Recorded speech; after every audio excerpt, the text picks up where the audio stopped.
Verdades incómodas sobre la voz cantada es un espacio en el cual me permito hablar a calzón quitado sobre algunas cosas que nos pueden resultar un poco difíciles de escuchar.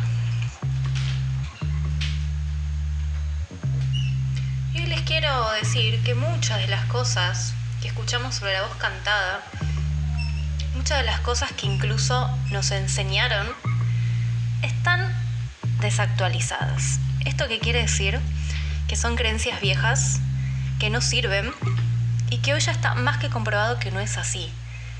Hay muchas frases también, muchas formas de referirse a nuestro instrumento y a la técnica vocal que no hacen más que generarnos confusión. Y voy a dar algunos ejemplos de esto, a ver si te sentís identificado, identificada.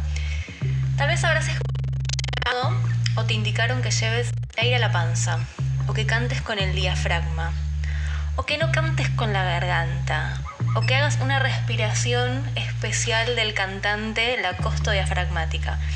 Eso es todo mentira. Decirle chau, chau a todo esto. Te habrán dicho que tenés que sostener o proyectar la voz. Chau, afuera esa mentira. Que tenés que colocar la voz en la máscara. Chau a eso también. Que tenés más de una voz, una que es de pecho y otra de cabeza y que a veces se mezclan y se hace mixta, bueno, eso también, chao. Y vamos a empezar a desmenuzar y a explicar algunas de estas. El aire a la panza. El aire a la panza es una mentira, es una expresión que se usa porque a veces al ingresar aire al cuerpo se siente un movimiento en la panza, pero el aire jamás va a la panza. Y incluso este movimiento tampoco sería el indicado y el ideal para cantar. Así que al aire a la panza. Que cantes con el diafragma. Cantar con el diafragma es una gran mentira también. ¿Y por qué? Porque sería imposible no usar el diafragma para cantar. Todo el mundo inspira con el diafragma, seamos cantantes o no. Y pensar en esta frase nos confunde porque nos hace creer que tenemos que hacer algo especial con el diafragma, que muchas veces ni siquiera sabemos dónde está ubicado ni cómo hacer que este músculo se active para, bueno, obviamente que ingrese más aire, que es la idea. Y nos puede generar mucha confusión. Que no cantes de garganta, también. ¿Cómo sería posible no cantar con la garganta? ¿Sí? También es una frase que genera confusión y yo sé que obviamente se dice al que canta con la garganta, se le dice a aquel que no tiene una buena técnica vocal y entonces su voz se escucha como sin armónicos o como apretada, ¿no es cierto? Pero en realidad todos cantamos con la garganta. Así que canten con la garganta y canten con el diafragma también. Tenemos que cantar con todo el cuerpo. Otra gran mentira también es darle como una mención especial a esta respiración que es la costodiafragmática. También, porque es una mentira porque absolutamente todo el mundo usa el diafragma y los músculos intercostales para respirar. Todo el tiempo, porque son los músculos principales de la respiración y siempre van a estar implicados. Entonces acá pasa algo similar a lo del diafragma, ¿sí? Tenemos como esta idea de que tenemos que activar esa musculatura y empiezan a pasar cosas extrañas, la respiración queda solamente con un movimiento en la zona más baja de las costillas, que pensamos encima muchas veces que tienen que abrirse hacia los costados, otra mentira. Y terminamos haciendo que la respiración sea incluso más corta, más pequeña de lo que necesitamos, que ofrezca más resistencia y que se sienta más forzada. Así que, chau a esa respiración, por favor. Y con respecto al sostener y proyectar, bueno, ahí también. La voz no tiene por qué ser sostenida, y menos de la forma que se indica y que se explica, ¿no? Como con esta idea de que tenemos que hacer una fuerza para sostener, como si se nos cayera un mueble encima y tenemos que sostener el mueble. Cuando el sostén viene desde otro lado, no tiene nada que ver con eso.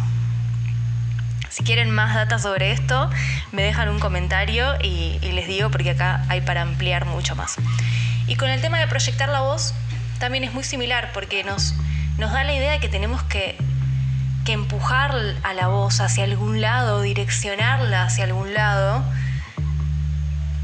Y también es otra mentira, porque la voz va a viajar sola, el sonido va a viajar solo y se va a trasladar con más fuerza dependiendo del volumen de estas ondas sonoras, que sucede desde otro lugar que no tiene nada que ver con direccionar ni empujar la voz. Que tenés que colocar la voz en la máscara. Bueno, ya se ha comprobado que el resonador no tiene nada que ver con la máscara, que toda la parte del rostro y los senos paranasales no tienen nada que ver con nuestra resonancia. Así que chau a eso también. Que tenés más de una voz, esto está bien porque nos genera una división. Yo recuerdo cuando, antes de toparme con la pedagogía funcional, cuando hacía pasajes, cuando hacía glisandos de graves agudos o incluso en una canción, cuando tenía que pasar como ese registro más agudo, yo realmente sentía que tenía otra voz, eran como dos voces distintas. Y además con esta idea de que resuenan en un lugar diferente, ¿sí? Pero la voz ni resuena en el pecho, ni resuena en la cabeza tampoco. Y no hay más de una voz, hay una sola. Hay una sola voz y hay un solo resonador, gente, que es el tracto vocal. No hay 20.000 resonadores por todos lados.